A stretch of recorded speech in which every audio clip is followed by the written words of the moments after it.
Thank you very much. So first, I want to thank the organizer for the invitation and give me this opportunity to visit a beautiful city, Vienna. And in fact, I already had some surprising and exciting experience in my hotel. So, so if you want to know more, I can share the story to you after the talk.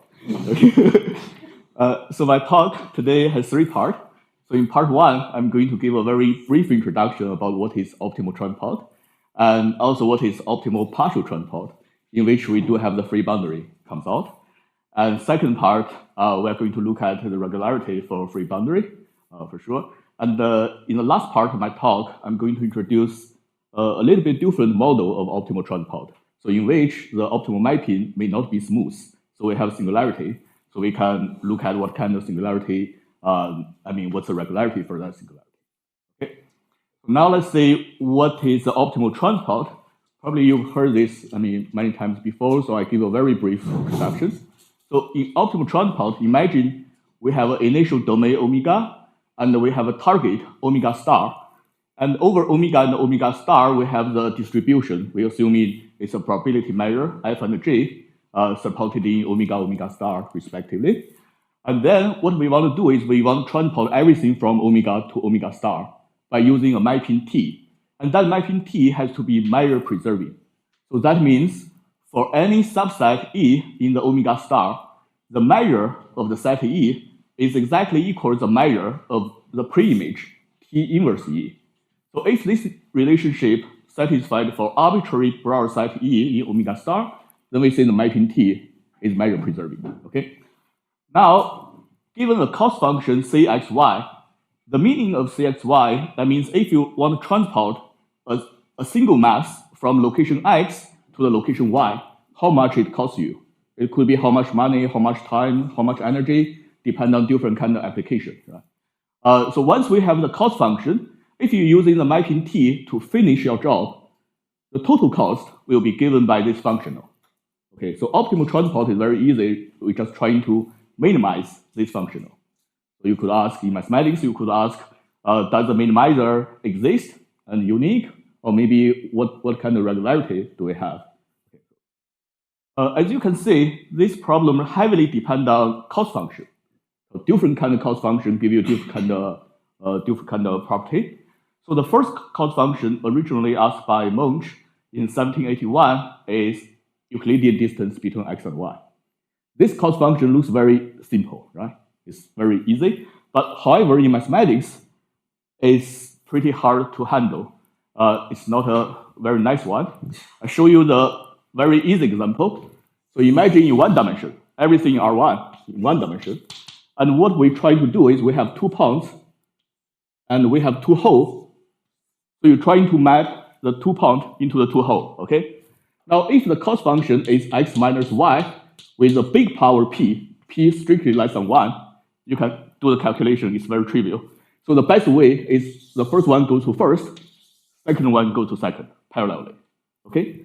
Now, if I change the power p to be smaller than 1, bigger than 0, then you can calculate the best way to finish the job is the first one goes to the last, and the last one goes to first. You have to flip everything, okay? What's the reason why? This guy is strictly convex. This guy is strictly concave.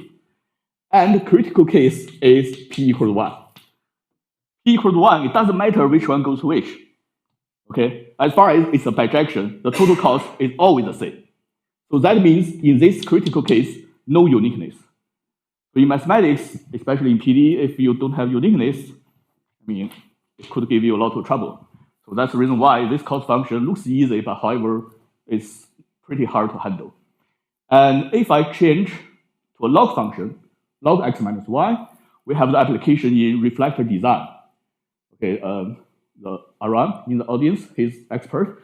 Okay, but that's a different story, so I'm not going to say too much about that.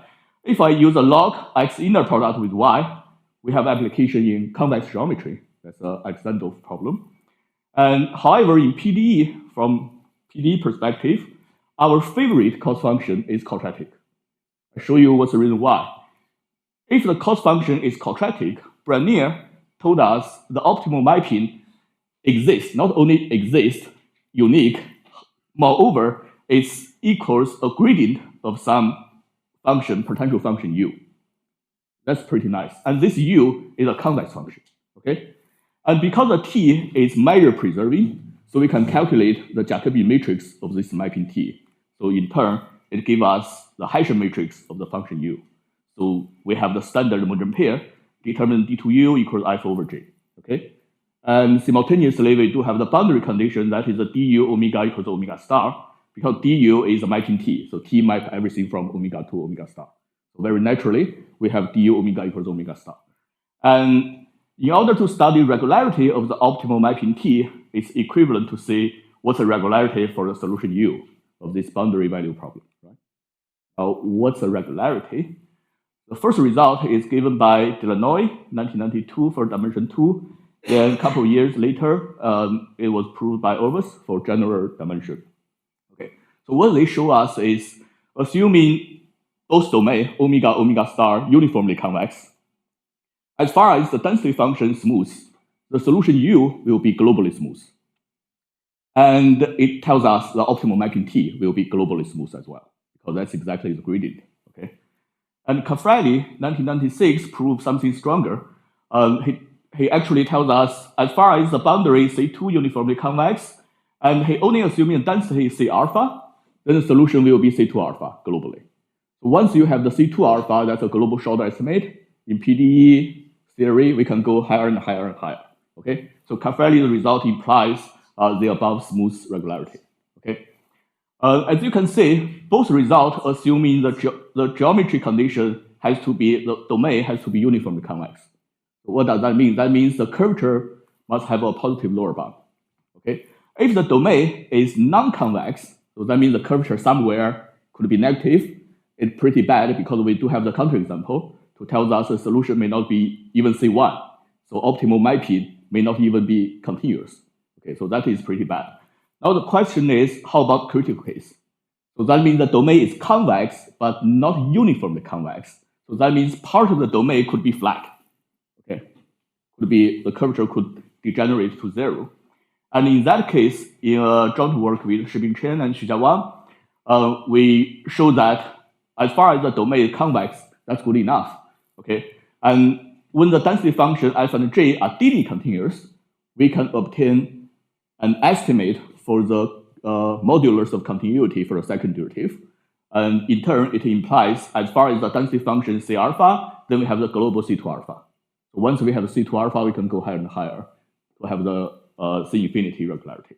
Okay, and also recent work done by Savin and Hui Yu, one of the organizers, and Collins and Tom. They also study the global regularity along this direction, but they assuming a different kind of condition. And for example, Savin and Yu, they obtain the regularity in W2P in Sobolev space. Okay. All right, so that's very brief introduction about optimal transport. Actually, there's many more interesting results and kind of escape from the talk. Okay. Now let's move on to say what is the optimal partial transport. So optimal transport, that means I'm trying to transport everything from omega to omega star. But partial transport, that means I only transport part of it. Okay. So in mathematics, that means the F is the total mass in omega is equal to 1. But however, the total mass in omega star is equal to n is strictly less than 1. I mean, in practical, in real world, that means your demand is strictly less than your supply. So you have more product, but your need is very limited. Okay, so your demand is strictly less than the whole supply. Then we have to decide which part of the omega is being transported to omega star, and which part do not. So you have to divide the domain omega into 2 parts. And how you divide it by a hypersurface, that's exactly the free boundary we are looking at. Okay. It also has lots of application. For example, in the modern world, the ChatGPT, the AI, we have the natural language learning. So for example, you have a very long article, 20,000 words or 30,000 words, but you're very busy, you don't want to read everything. You want a summary, okay? If you want a summary, you have to decide, the ChatGPT has to decide which word is going to pick up and which word you can ignore it, okay? So that is a free boundary. And also in financial economics, we have many applications for this model. But from PDE perspective, the thing we are interested is what's the regularity for the free boundary. So how smooth this type of surface could be. Okay. Similar as before, in the partial transport, we have the mapping T, but however, this optimal mapping T is only from the active region. Oh, sorry. The active region, that means the region being transported. We call it active region, okay? So we have the mapping T from active region to omega star. And similarly, as before, this mapping T is given by a gradient of some convex function. And that convex function, the du, push forward the density function f restricted on the active region to another measure j. Okay, so we have initial domain is active region and the target is omega star.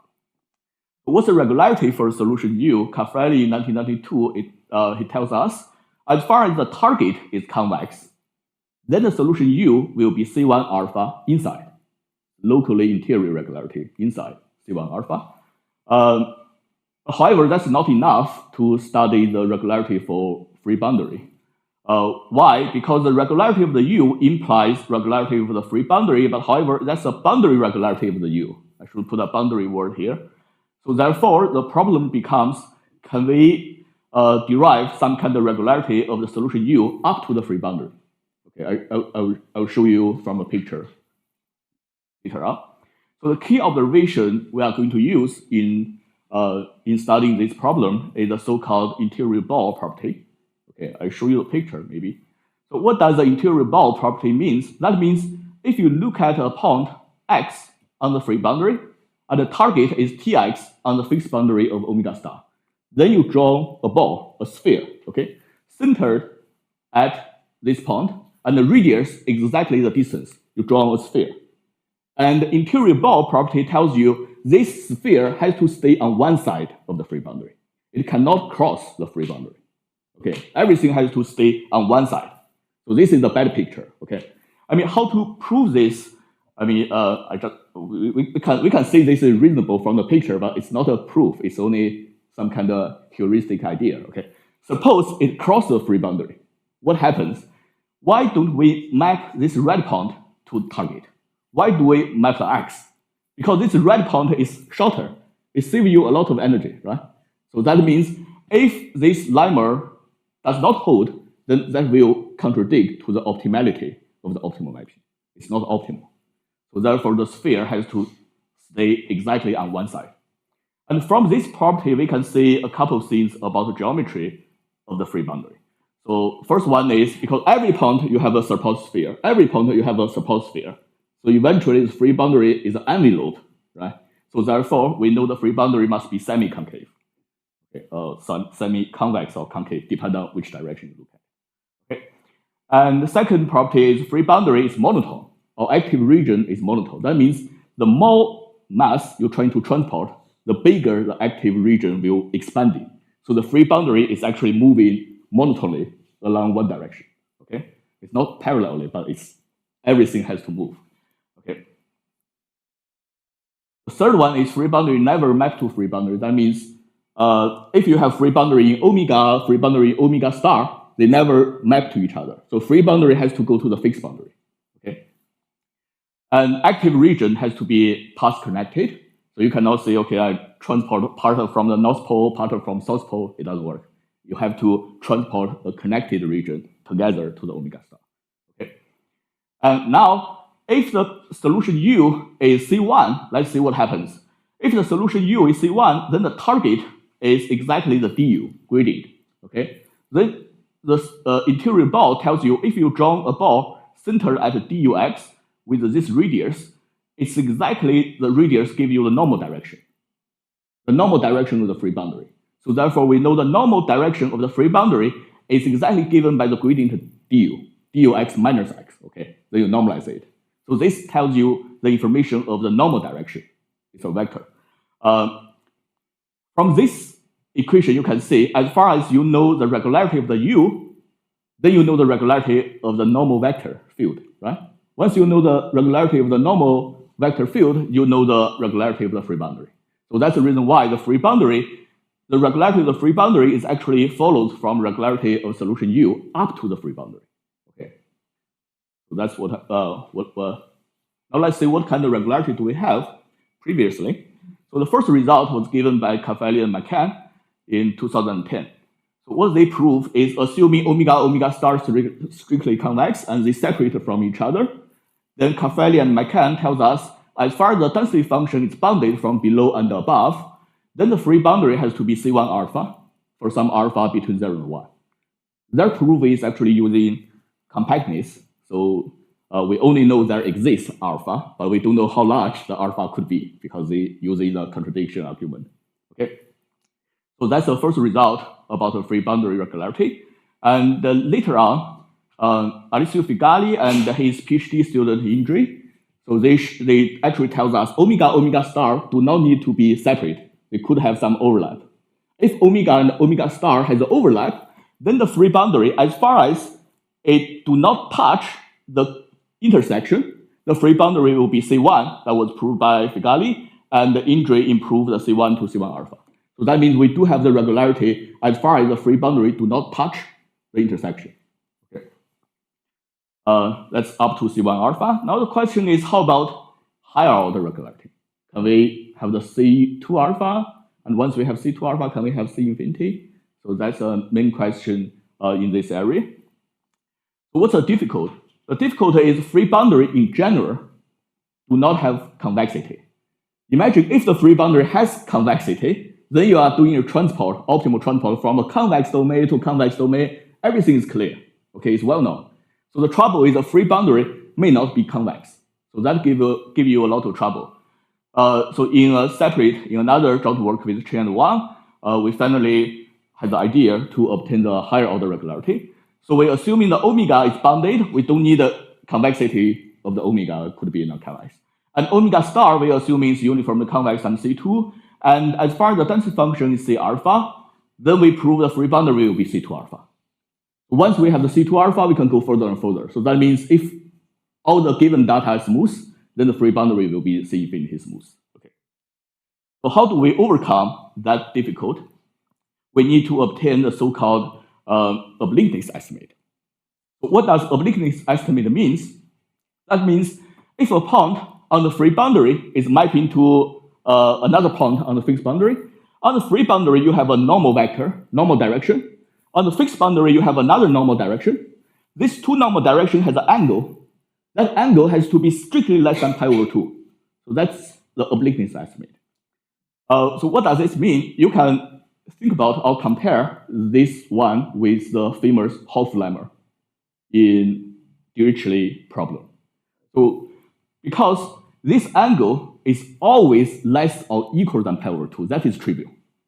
As far as the mapping is given by a gradient of convex function. So this angle is always less or equal than pi over 2. That is trivial. But however, we have to use the information from the PDE. We have the Monge-Ampere equation. So we use information from the PDE. We need to push this inequality to be strict. So that's very similar as the Hopf lemma for Dirichlet boundary problem. Okay. So once we have the obliqueness estimate, we can finish the proof. Okay. The proof is very technical. So I try to give you some ideas step by step. So step one, what we are doing is DU is optimal mapping from active region to the target, and then we can consider the lambda transform of the U. So V will be lambda transform, that is called dual potential. So the DU mapping everything from U to omega, then dV will mapping everything backwards from omega star backwards to the domain U. Okay. So instead of looking at function U, we are going to look at function V. Why is that? Because if you look at function U at a free boundary, you do not have convexity. But if you look at the function V along the fixed boundary, at least locally, you still have convexity. So that gives you a little bit of advantage. Okay.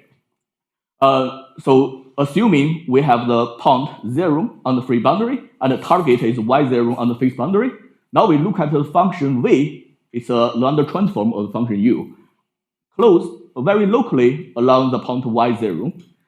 And in order to study the regularity of the function V very close to this point, the level set sometimes it's not that good. Why is that? Because if you consider the level set at this point, you lift the tangent plane by a height h, you cut the graph, then what do you cut is unbounded domain, because it's going outside infinitely.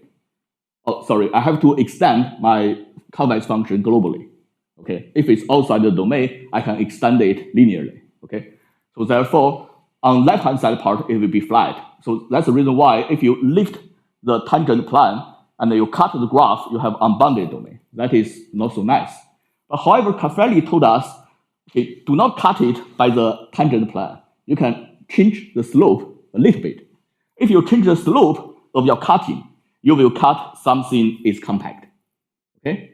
And moreover, Caffarelli tells us there exists a special slope you can choose, such that this point y0 will be exactly the center, the centroid of the domain you cut out. So that domain will be called center section, or we simply call it section. Okay? It's very useful when you trying to study the boundary regularity. Okay? Because function v is a convex function.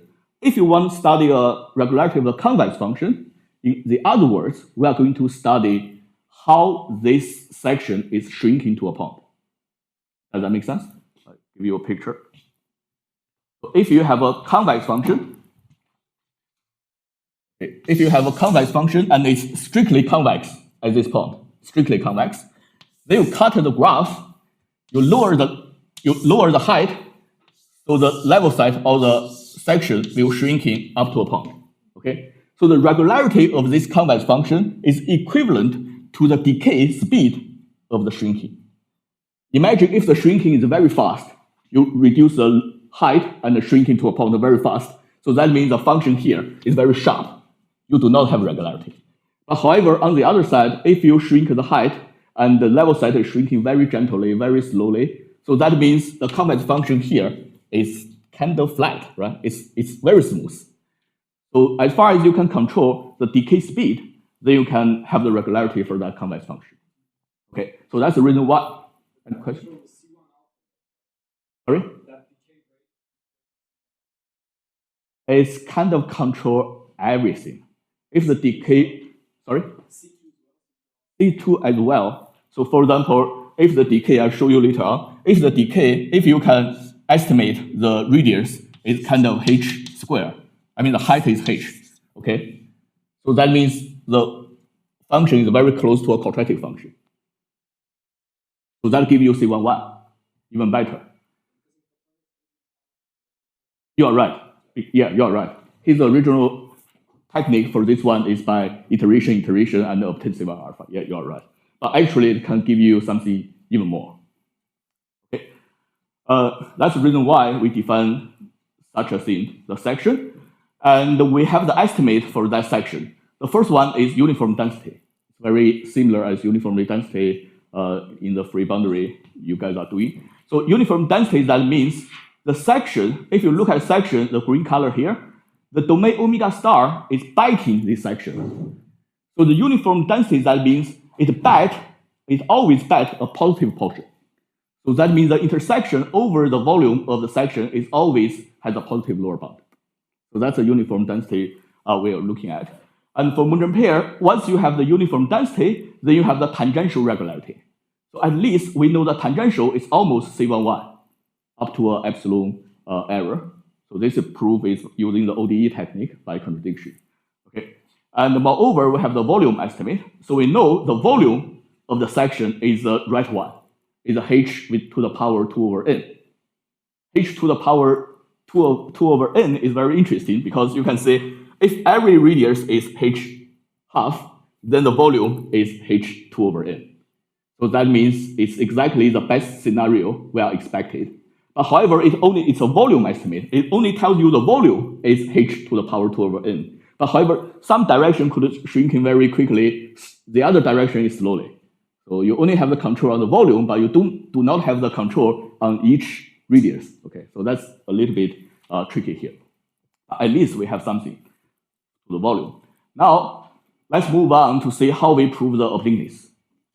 As I mentioned before, this angle or inner product is larger or equal than 0. This is trivial. It's coming exactly from the convexity. It's coming by free. We do not need any PDE. Now we are going to use the actual information from the PDE to see how we can change this inequality to strict.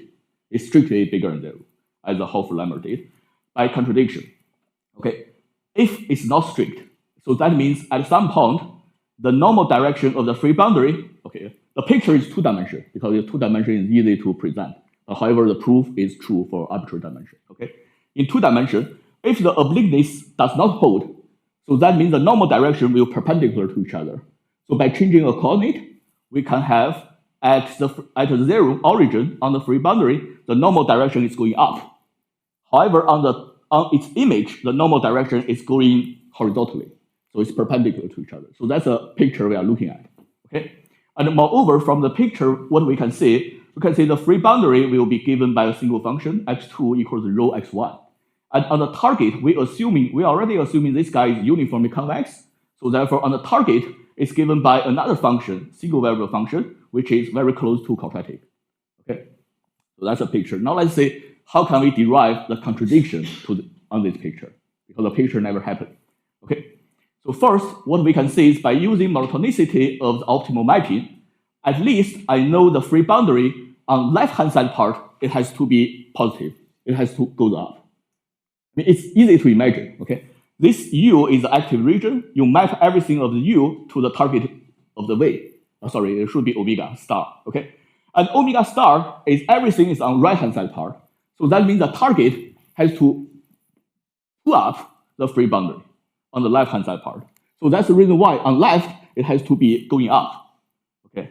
I mean, it's only it's only the rough idea, but you can prove this by monotonicity very easily. Okay, so at least on left-hand side part, it's going up. And moreover, by using the interior ball, we not only know it's going up, moreover, we know it's exactly quadratic. That's a little bit surprising when we trying to prove when we trying to do this paper. It's quite surprising. The left-hand side part, we know exactly it's given by quadratic function. Okay, it's very important. And moreover, on right-hand side part, it could dropping down a little bit, but we have the lower bound. So that means it cannot drop too much. It could be negative, but not too much. Okay. Now we're trying to do blow up. As I mentioned before, it's quite technical, so I try to skip a little bit. We just look at picture. When you do the blow up, we're trying to understand what's the geometry of the section. Okay. So what we can do is, if you look at the section here, what we can do is horizontal direction. We know this section, the length of this section is almost equals to h with the 2/3. And vertically, the length of the section is almost equal to h with 1/3. So what does this tell us? It tells us if you use the matrix, very easy matrix of this guy to change the variable, this section will be normalized into a unit ball. Okay? Make sense? And this matrix is very interesting because the power is 2/3, the power is 1/3. It's very interesting. 2/3, 1/3. What does it tell us? It tells us this kind of Fn transformation, it preserves the quadratic function. Okay, it's very important. Now we can keep doing this normalization by using blow up, right? Every section I can blow up, every section I can blow up. Then I look at what happens in the limit. So the limit profile will given by this simple picture. On left-hand side part, originally, we already know it's quadratic. And by using our Fn transformation, it preserves the quadratic function. So the left-hand side part doesn't change. It's still quadratic. And right-hand side part, we can prove it's kind of become flat. Okay? And for the target, originally it's quadratic. And it's preserved along our blow-up. So everything is quadratic, it doesn't change. So it's still quadratic. Now you have the picture in the limit profile. You have a Monge pair, which is determined d2v is equal to constant. And the initial domain, the first domain is look at quadratic and flat, and the second domain is quadratic here. This is a bad picture. It never happened. Okay. And how to see this not happen? Still a little bit technique. We construct some kind of auxiliary function w. And we consider along each horizontal line the minimum of the function w. So we have w bar. This w bar will be a single variable function. Okay. And this W, because the function V satisfies the Monge pair with right-hand side part equal to constant, so you differentiate this PDE. This W will satisfy homogeneous elliptic equation. Okay? Then you use the maximum principle, you can see this W bar will be a concave function. Okay? That's a single variable function. Okay? It's concave. And moreover, we have the estimate to tell you that this W bar is non-negative and is bounded from above by a quadratic function. So therefore, the derivative of the W when the variable approaching to 0 is 0. Now the trouble is, if you have a single variable function, the derivative at origin equals 0 and it's concave, what does that tell you? It tells you the function has to going down, right? You have a single variable function at a 0 point. At a 0 point, the value of the function equals 0 and this derivative equals 0 and the function is concave, so that tells you the function has to going down, right? But however, we know that W bar is non-negative, so that means the function has to be constantly 0. Okay? So one side it has to be non-negative, the other side is non-positive, so it has to be 0, constantly 0. But this will contradict with the definition of auxiliary function W.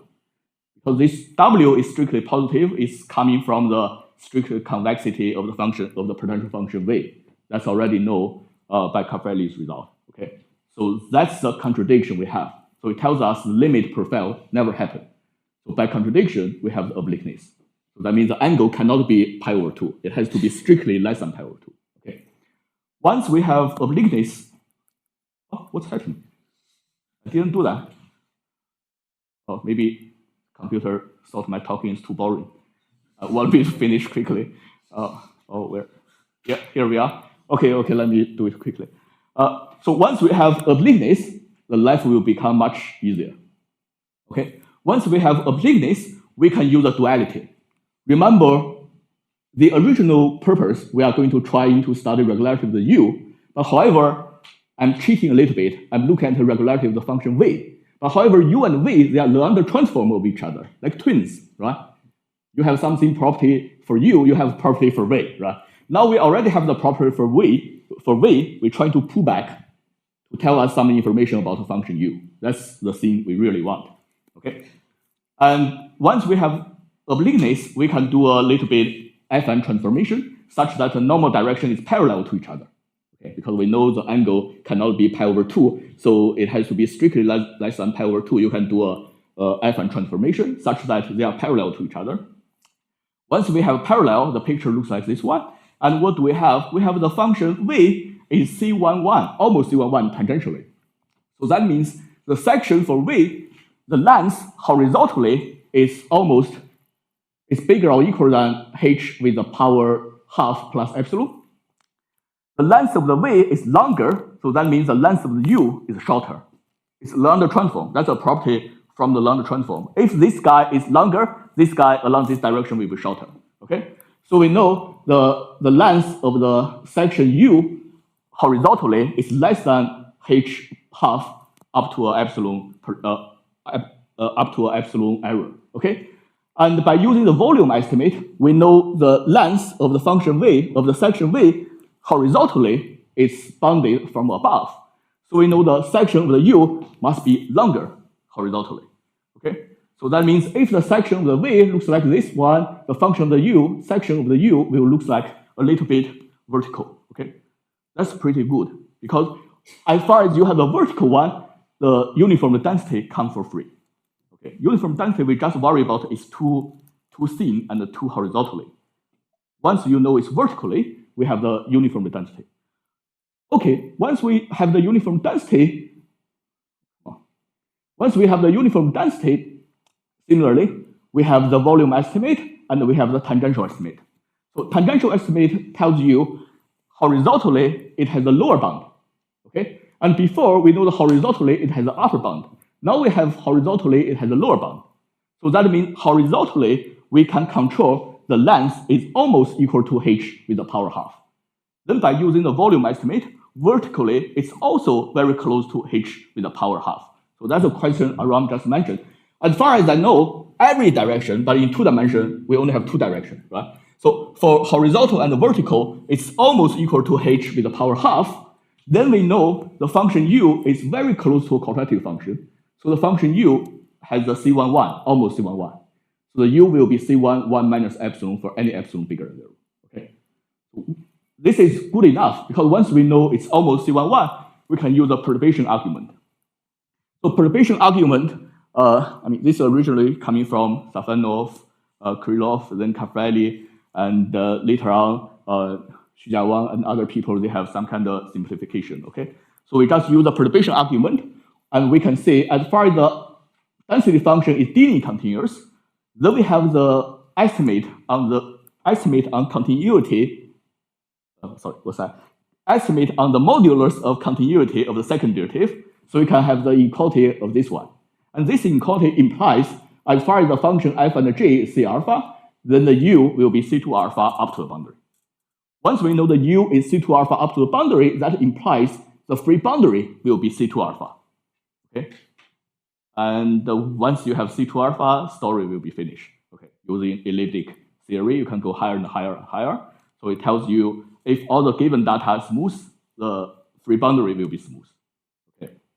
So that's very brief introduction about, very sketch of the proof, but the real proof is very technical, so we don't have enough time to give you all the details. Now let's, in the last part of my talk, we're going to look at a slightly different model in optimal tripod. Okay, what's this model? It's very famous in Caffarelli's work, 1992. So Caffarelli is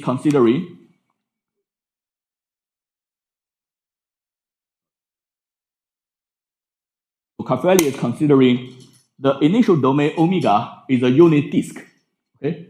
And the target is two half disks and separate from each other. Then it's pretty easy to write down what's a potential function. So potential function u is exactly equal to half x squared plus x1. X1 is this direction, okay? Plus absolute value of x1. Then the optimal mapping t is equal to gradient, okay? So that's why if you calculate what's the gradient of this function, the gradient of du is equal to identity mapping.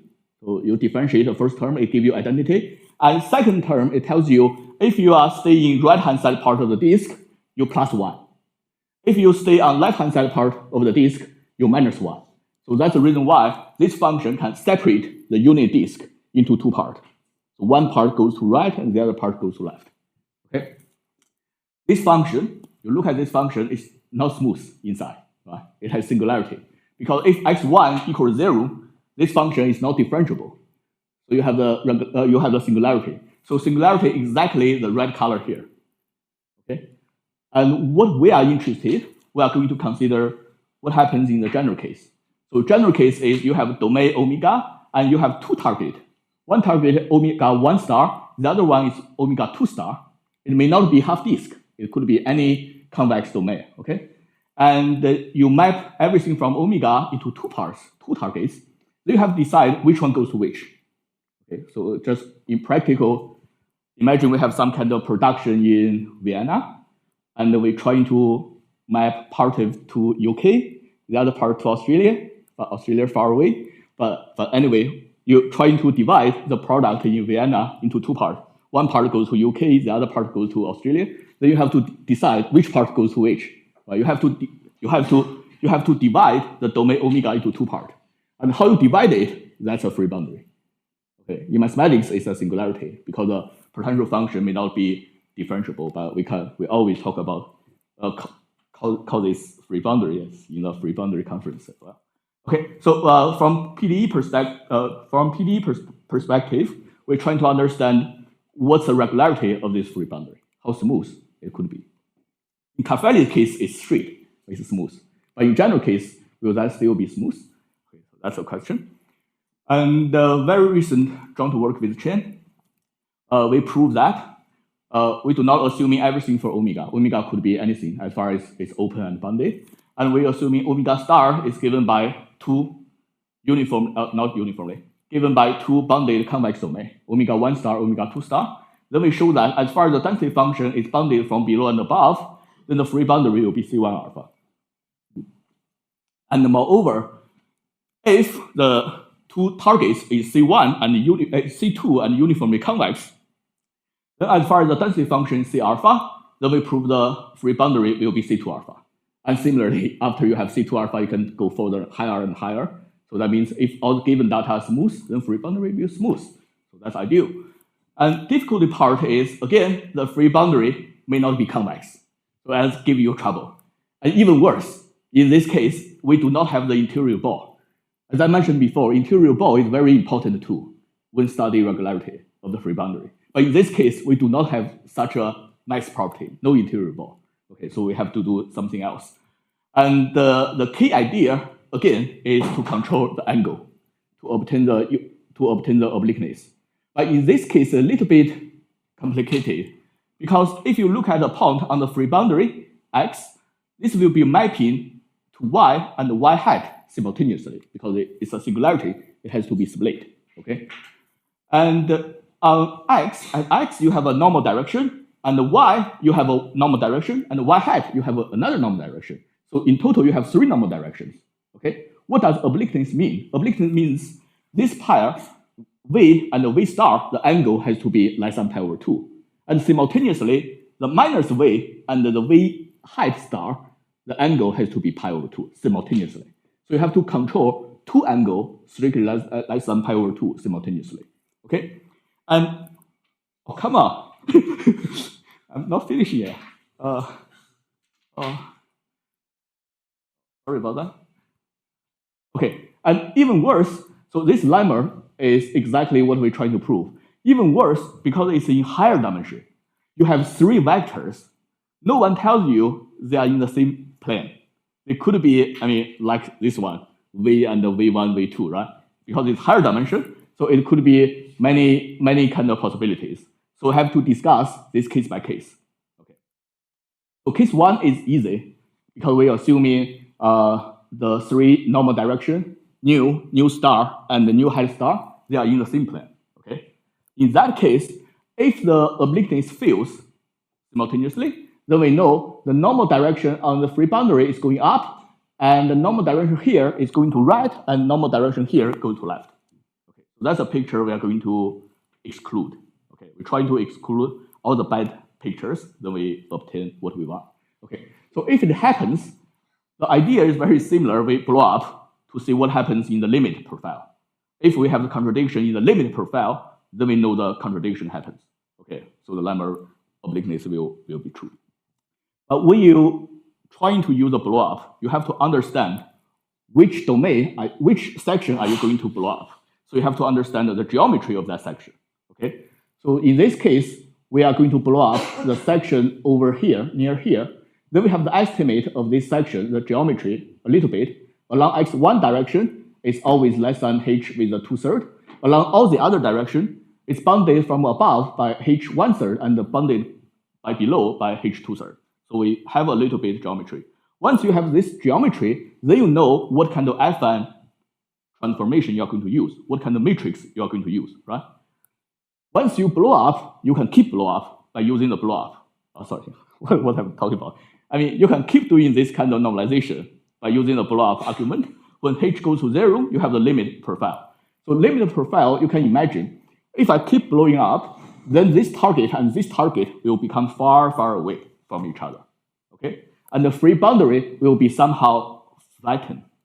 So the free boundary will be more and more close to a flat half surface. If it's flat, then at this origin, you can look in backwards.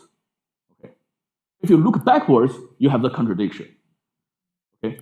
Because the potential function u at the origin, we can always normalize such that it equals 0, and the derivative is always going to right part, so that means if you look at backwards, it should decay. It should become smaller and smaller. So that means, but however, the u is always non-negative, so that means if you're looking backwards, the function u will tend into 0 in the limit profile. But however, this cannot happen because Caffarelli tells us the potential function is always strictly convex. So if it equals 0 at origin, it has to be strictly positive when you're going backwards. Okay, so that's how the contradiction comes out. I didn't repeat all details because we're trying to look at the picture for the rough idea. And the second case, the 3 vectors, the normal vectors, new star and new head star, they are in a different direction. They are not in the same plane. Okay, that's a little bit harder. What we are doing is first, similarly, we estimate what kind of geometric can we have. Then we use the geometric of this section to have a FN matrix to normalize the section. And then we take the h, go to 0, and we look at what kind of limit profile we have. Okay, it's very similar as before. But in this case, after you blowing up, what do we have? We actually have this free boundary. Originally, it's a hypersurface, but in the limit profile, we can prove the free boundary become a one-dimensional cylinder. That's a little bit surprising again to us. So this free boundary will become a one-dimensional cylinder. And it's not enough. We can go a little bit further. We have to do a second blow-up. After we do the second blow-up, we know the target is also becoming a one-dimensional cylinder. I'm not familiar with the free boundary of the classical case, but this is my first time to see the blow-up. After you doing the blow-up to the limit profile, you have to do blow-up again. So it's a two-step blowing up.